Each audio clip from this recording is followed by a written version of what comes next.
कुनै पार्टीले चुनावमा एकदमै ठूलो मतलब प्रचण्ड बहुमत ल्यायो भने त्यो त वाउ ठूलै खबर होइन। तर यसले एउटा अझै रोचक प्रश्न खडा गर्छ। ल मानौ एउटा पार्टीले पुरै देश नै आफ्नो कन्ट्रोलमा लियो, तब त्यो पार्टीभित्र चाहिँ असली पावर कसको हातमा हुन्छ? को हो त खासमा इन्चार्ज? हो, आजको हाम्रो विश्लेषणको चुरो कुरो यही हो।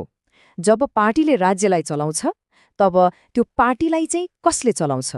ल अब यसैमा अलिक गहिरिएर हेरौँ न त। यो प्रश्नको उत्तर खोज्नुभन्दा पहिले हामीले के बुझ्नुपर्छ भने राष्ट्रिय स्वतन्त्र पार्टीले 2/3 बहुमत ल्याउँदा त्यसको शक्ति कतिसम्म हुन्छ।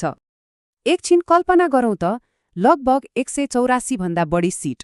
यो अङ्क भनेको संसदमा सामान्य बहुमत मात्रै होइन, यो त 2/3 को यस्तो शक्ति हो जसलाई कसैले हल्लाउन सक्दैन। तर यसको असली मतलब के हो त? अब यो 2/3 बहुमत भनेको के हो त? सीधा भाषामा भन्दा पार्टीको लिडरशिपले पुरै देश चलाउने हो। मन्त्री बनाउनु पर्यो, सजिलै पास। नयाँ कानून ल्याउनु पर्यो, कसैले रोक्न सक्दैन। अझ यहाँसम्म कि संविधान नै बदल्न सक्ने तागत उनीहरूको हातमा हुन्छ। यस्तो बेलामा प्रतिपक्षता नाम मात्रको लगभग शक्ति नै नभएको जस्तो हुन्छ। हो, त्यसैले यहाँ मुख्य लडाई प्रधानमन्त्री र सांसदको होइन। वास्तविक शक्तिको खेल त पार्टीको भित्री संरचनामा हुन्छ। को कसभन्दा माथि छ, कसको चल्छ भन्ने कुरामा।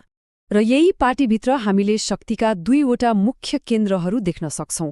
एकातिर पार्टी सभापति र अर्कोतिर वरिष्ठ राष्ट्रिय नेता। अब यिनीहरू बीचको शक्ति सन्तुलन कस्तो होला हेरौं। यो काल्पनिक सिनारियोमा हेरौं। पार्टी सभापतिको रूपमा रवि लामिछाने अनि वरिष्ठ राष्ट्रिय नेताको रूपमा बालेन शाह। अब यिनीहरूको शक्ति कहाँबाट आउँछ र कुन कुन क्षेत्रमा छ त्यसको विश्लेषण गरौं। ल अब यी दुई नेताको शक्तिलाई छेउछेउमा राखेर तुलना नै गरौँ न। कसको प्रभाव कुन ठाउँमा बढी छ यो हेरेपछि धेरै कुरा प्रष्ट हुन्छ। सबैभन्दा पहिले पार्टीमा कसको कन्ट्रोल छ?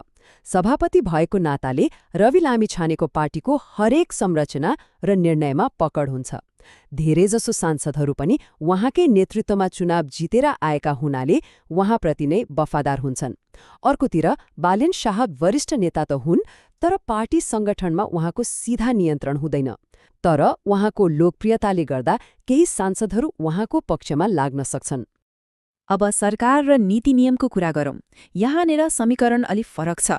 यदि बालेन शाह प्रधानमन्त्री बने भने मन्त्री परिषद, कर्मचारी तन्त्र र नीति लागू गर्ने कुरामा उहाँको प्रत्यक्ष नियन्त्रण हुन्छ।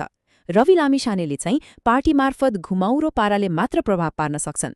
त्यसैले कार्यकारी शक्ति कसको हातमा हुन्छ भन्ने कुरा प्रधानमन्त्रीको कुर्सीमा को बस्छ भन्नेले निर्धारण गर्छ।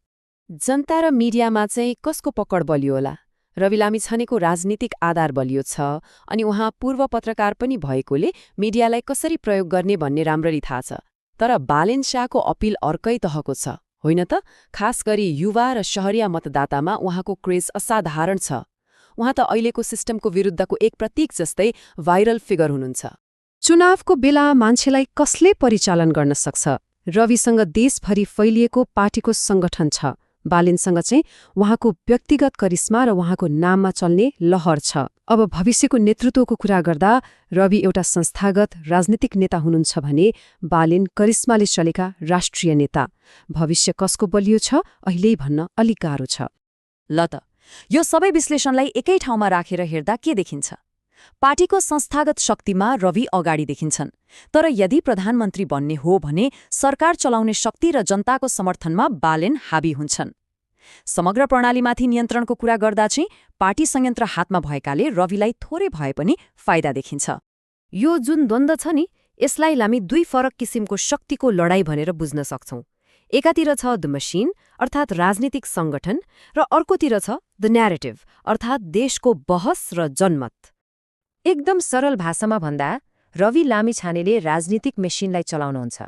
पार्टी कसरी चल्छ, चुनावमा टिकट कसले पाउँछ र सिङ्गो संगठन कता जान्छ भन्ने कुराको लगाम उहाँको हातमा हुन्छ।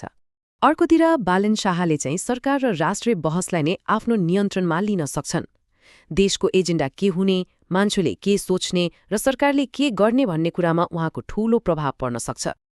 त्यसो भए अन्त्यमा वास्तविक शक्ति कसको हातमा त? यो प्रश्नको जवाब सोचे जस्तो सजिलो छैन र यसले हामीलाई राजनीतिको एउटा गहिरो यथार्थतिर डोर्याउँछ। धेरैजसो संसदीय प्रणालीमा एउटा कुरा के देखिन्छ भने जसले पार्टीलाई आफ्नो नियन्त्रणमा राख्छ उसको शक्ति लामो समयसम्म टिक्छ र गहिरो पनि हुन्छ, चाहे प्रधानमन्त्रीको कुर्सीमा अरू नै किन नबसोस्। किनभने प्रधानमन्त्रीलाई बनाउने र हटाउने शक्ति आखिरमा त्यही पार्टीसँग हुन्छ।